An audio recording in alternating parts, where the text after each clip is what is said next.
Lives upended by disputed cuts in home health care for disabled patients. Widowed and disabled after a lifetime of New York factory work, including decades making baby dolls with glue that proved to be toxic, Alejandra Negron depends on a little help for nearly every step she takes. For years, she has had just enough help to stay safely in her own tidy one-bedroom apartment in Manhattan, despite pulmonary disease, asthma, diabetes, arthritis and a heart condition. Medicaid, the state and federal health care program for the poor, covers the cost of a home care aide during the day, and Miss Negron's 2 daughters and a granddaughter take turns staying over at night and on weekends, despite their own jobs and family obligations.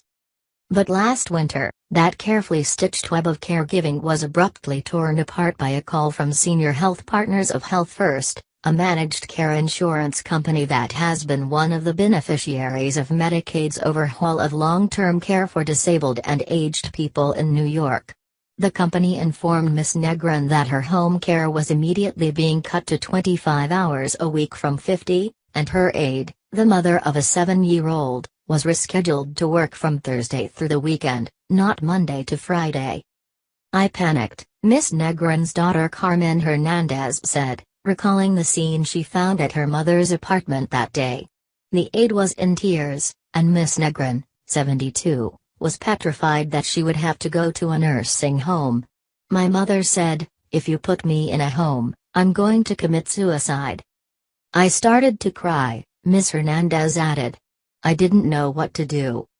Now a detailed report by a coalition of more than 100 nonprofit groups shows that the crisis in Miss Negron's family has been repeated in hundreds of households covered by Senior Health Partners.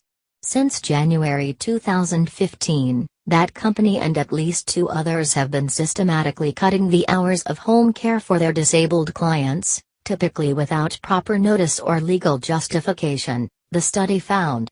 By law, only a change in a client's medical condition or circumstance is supposed to allow a reduction.